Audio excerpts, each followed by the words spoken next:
We're not politically correct, we just have common sense. Unscripted, unfiltered, unfaltering. Show of Support's Hunt for Heroes offers tributes and true stories of remarkable courage.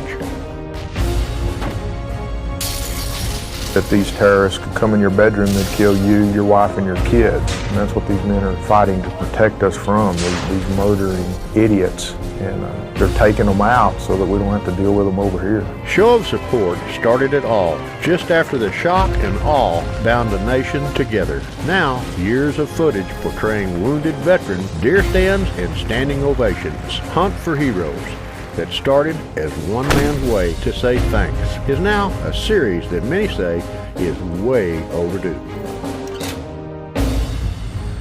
This is something I'll never forget for the rest of my life. It's just a raw emotion. It's been like a dream. It really has. We still have 40,000 injured troops. It's going to take a while to get around all of them, but there's no quitting. It'll never stop as long as I'm breathing.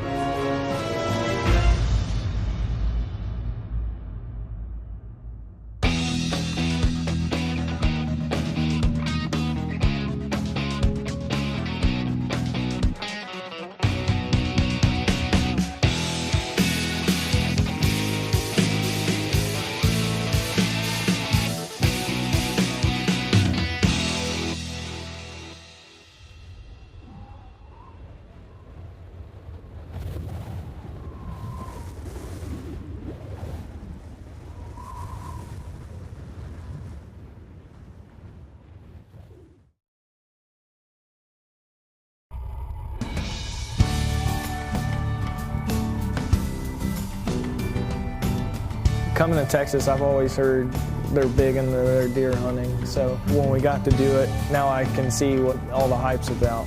All the people coming down here to hunt. You know, I don't blame them now. I always thought they were weirdos. It's what mornings in South Texas were made for. Heading back to camp with a nice whitetail buck. For hunting guide Aldo Maldonado, this is routine. But for United States Marine Israel Moran, it means something so much more.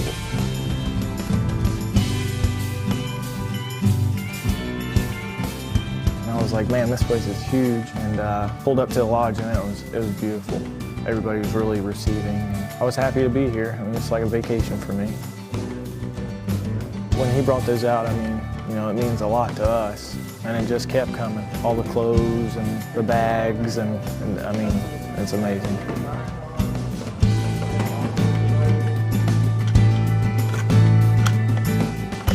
I've pretty much shot everything and anything. But when I got to shoot this, I mean, I didn't know what to expect. I've never shot a 25-06, and I was praying it was somewhat close because I hate doing adjustments on the scopes.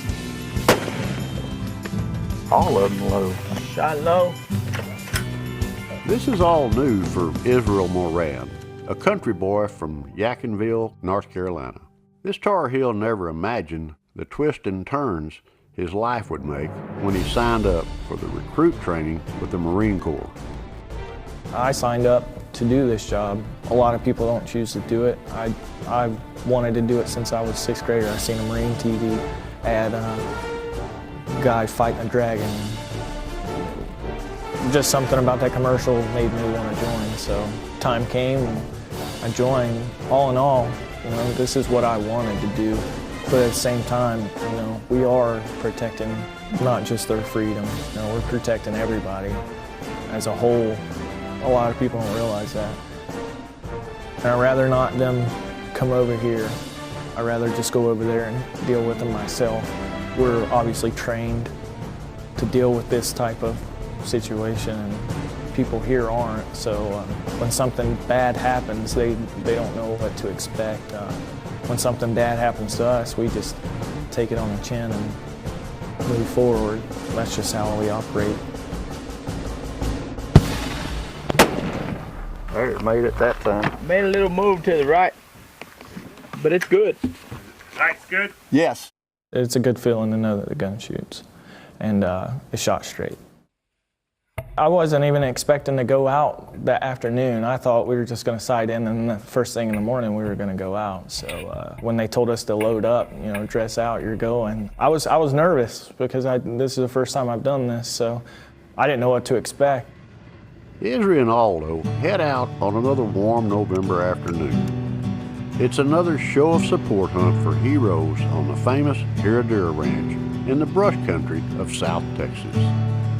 Israel is all ears and eyes, taking in every moment of this first in a series of special times. Once we pulled up, I was like, oh yeah, this is familiar. I'd seen it on TV and other shows. We got to the blind and everything got set up, and I was nervous pretty much the whole time. I was ready. You know, I was enjoying my time, even though, you know, I didn't know what I was doing. It feels pretty good because usually you're waiting there for a good little bit. It gets kind of boring at times, but as soon as the first deer walks up, I mean, your heart starts going a little bit faster, and you're wondering when the next one's going to pop up, when your deer's going to pop up, and you're just ready to go. It didn't take long for a nice buck to appear. A buck that needs another year or two, but it's a sight that gets Israel pumped up. In North Carolina, they don't get much bigger than that. Most of them are on the smaller side. It's very rare that you see big whitetails. When I seen the buck, I was just like, well, I'm gonna get the green light first to make sure it's okay. And he's like, no, they get bigger. This isn't the one you should take. So I was like, okay, kind of dropped my head a little bit, but Aldo's the guide and he knows best. Something else the guide knows is the deer are acting unusually nervous. And as the sun starts to fade, Aldo soon finds out why. The bird spooked and the deer spooked, and the javelinas just came right in.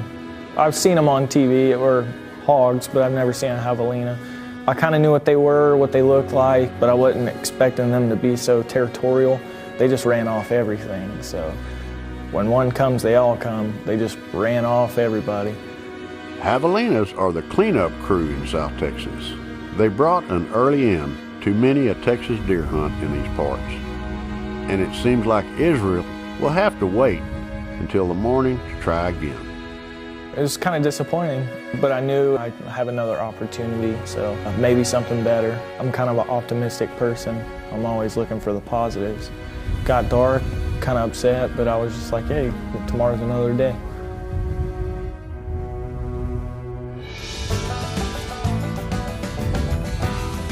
It's getting a little crowded with a swarm of javelinas taking over, making this whitetail hunt a test of one Marine's patience. When Show of Support Hunt for Heroes continues. Stay with us.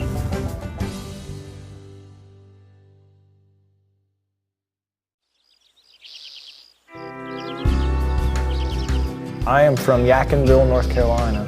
I never grew up hunting. My mom was single, and she wasn't the kind of person to take me out there and shoot, so I just grew up as a normal kid, just going to school and working, and from there, 17 years old, I joined the Marine Corps, so never really got into it. This morning, we got up and we all enjoyed a cup of coffee, got into the blind, and it was cold in there, and then the sun started to come out, and the rest of the day was a beautiful day. It's a beautiful day for sure. That is until the uninvited guests from the day before show up once again. Now, to be truthful, there are worse things that can happen to someone hunting in South Texas. Yep, the skunk pigs have elbowed their way into Israel's deer hunt, but he takes it all in stride. Due to the unusual characteristics of this pig, that's not a pig at all. In fact, Aldo reveals to Israel that these critters are more closely related to hippo than pigs. When the javelinas came in, it pretty much ruined the deer side of things. The javelina has knocked the camera off balance, and that just about does it for Aldo. That's where a South Texas hunting guide worth his salt draws the line. They decided a javelina shoulder mount would look good back in North Carolina. So Aldo gives Israel the green light to help bring the collared peccary population back down. For 10 minutes, maybe. I knew that all the deer were gone. I was expecting to go back to the lodge and eat breakfast and wait until this afternoon. And he was like, take a javelina. However, before anybody shoots anything, the camera needs to be reset. And alas, an obliging member of the hippo family makes a fine adjustment to the video camera. Israel searches through the crosshairs for a mature trophy South Texas javelina, and he spots one to the far left.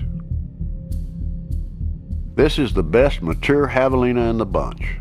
There's a clear shot path, and Aldo is all ears, waiting for that Ruger that's only been out of the box less than 24 hours to take its first animal. It really wasn't that long of a wait. He just kind of paced back and forth for a little bit, most of the time with his back towards me, and then he would just turn his head, but he never really gave me that full side shot that I was looking for. I've been waiting past 2 days to take something, so I took him.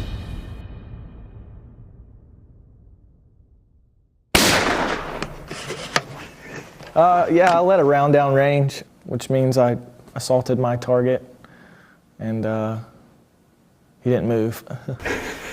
An important scientific discovery is reaffirmed here, that it's physically impossible not to break out in laughter after shooting a javelina. It felt pretty good. I was expecting to run off, but after I'd seen the damage, I could understand why. It was exciting to walk up on them. The teeth on them are huge. Definitely wasn't expecting that. You really can't see it from as far as we were back, but they smell horrible. They're not the most pleasant animals, but fun to hunt.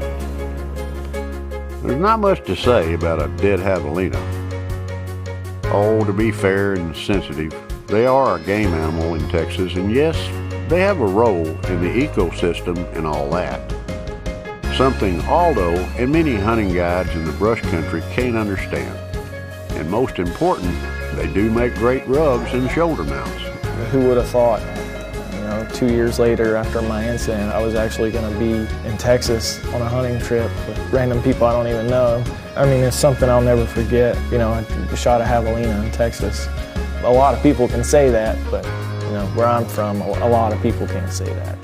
Plus, Aldo reveals that Israel's deer hunt isn't over by a long shot. There's still another day ahead. A long hunt comes down to a quick last-second move. When Show of Support Hunt for Heroes continues. Stay with us.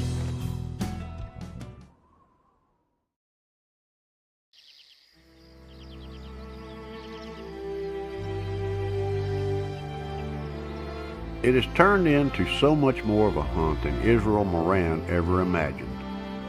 It's the last morning, and hunting guide Aldo Maldonado hasn't given up hope for a big buck for Israel. Something has them locked in on their far left. But it's not enough for a green light.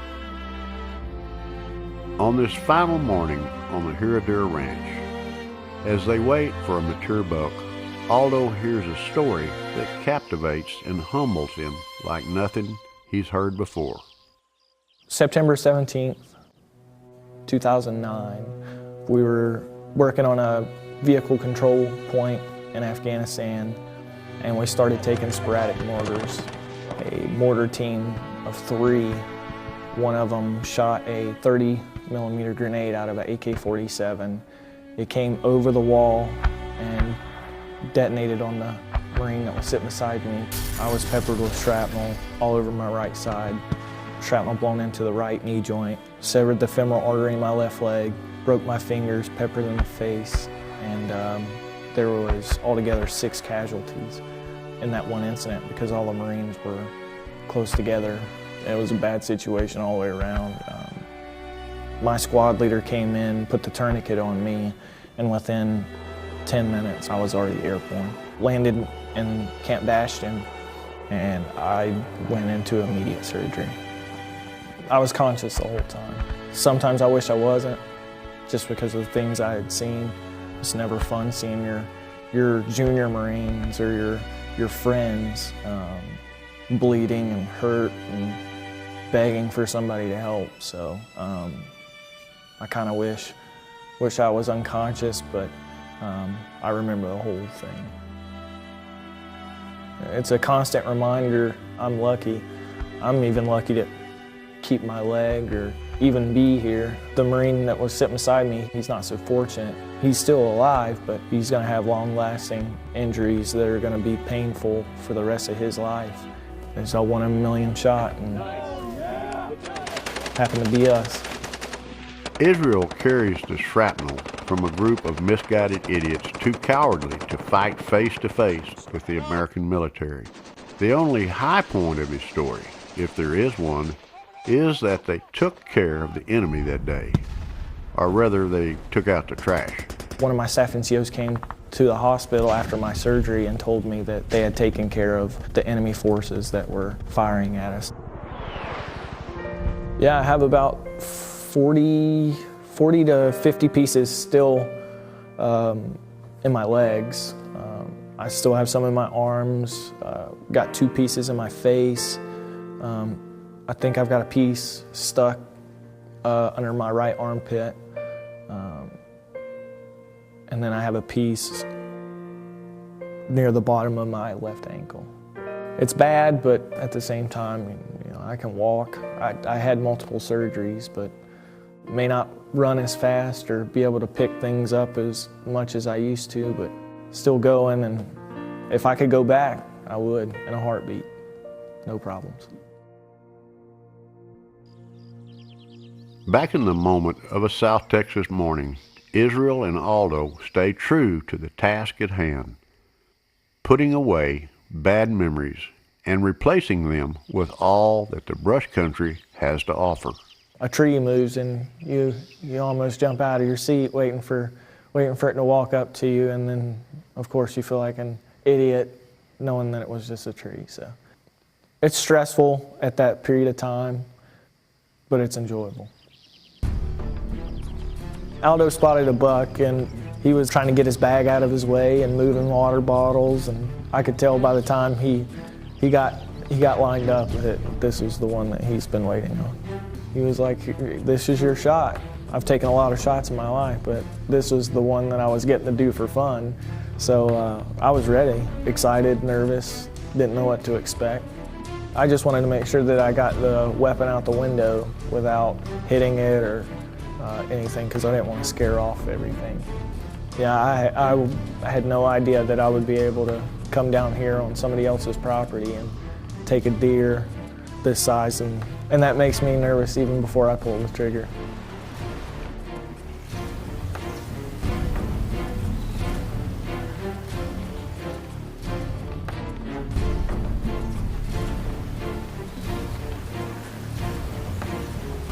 Wait till you clear the other deer and then take a shot.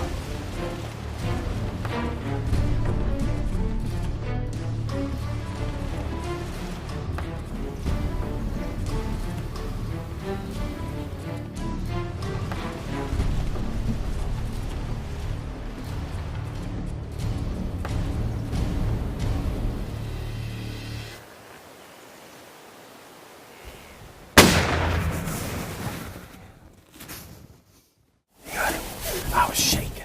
I could barely breathe. That's the thing about hunting, man. When you give up shaking, you need to quit hunting. When he turned, finally got my opportunity to shoot, did all my techniques, slow breathing, pulled off my round, and he took off. And I really wasn't expecting him to take off. I was expecting him to just fall, but he took off running into the brush. Aldo told me, don't worry about it. It was a good shot. He was 100% confident that we'd be able to find him. And he was just like, let's wait here for a little bit, and here in a minute we'll go look for him. Let's go get him. All right. All right. Feels pretty good to be able to shoot something a lot bigger than what my friends shoot back home, so. We walked up to where he had been shot and looked to see where he had ran off. Started walking in that direction, we started blood trailing. Good deer. It seemed like we walked around forever investigating everything, but come to find out we were only out there for 5 to 10 minutes. Got him. It was a cool feeling to walk up and see a deer that I never expected to shoot. It was something I never expected. So. Oh yeah, beautiful deer. I couldn't believe it. I thought he was going to run half a mile. So it was very exciting to see him right there. This is great. The first thing I did was kneel down and grab the antlers. I've never done it, so it was an exciting time for me. It's going to make me do it more. And I could tell that Aldo was happy that I was able to shoot one. A big deer, man. We were pretty much cold all morning, but my adrenaline was going so much and heart pounding like crazy. So by the time we got to the deer, I mean, it wasn't even cold anymore. Knowing that I'd came all this way, flown 3 different flights, and finally got here and got to do what I came to do, I mean, it was a good feeling. A life-changing first hunt for a brave United States Marine, Israel Moran will take his first buck and his javelina back to North Carolina. But most of all, he'll take back memories. Memories made possible by the generous people at Show of Support Hunt for Heroes. Terry Johnson started with 2 warriors almost 10 years ago. And on a chilly morning with a cup of coffee, standing in the rising sun, he knows it's all been worth it. Turned out better than I thought. Yeah, you know, I've got some pictures, I got some memories, I got a deer and a javelina, I got a brand new rifle, and a guy named Terry Johnson that I'll never forget.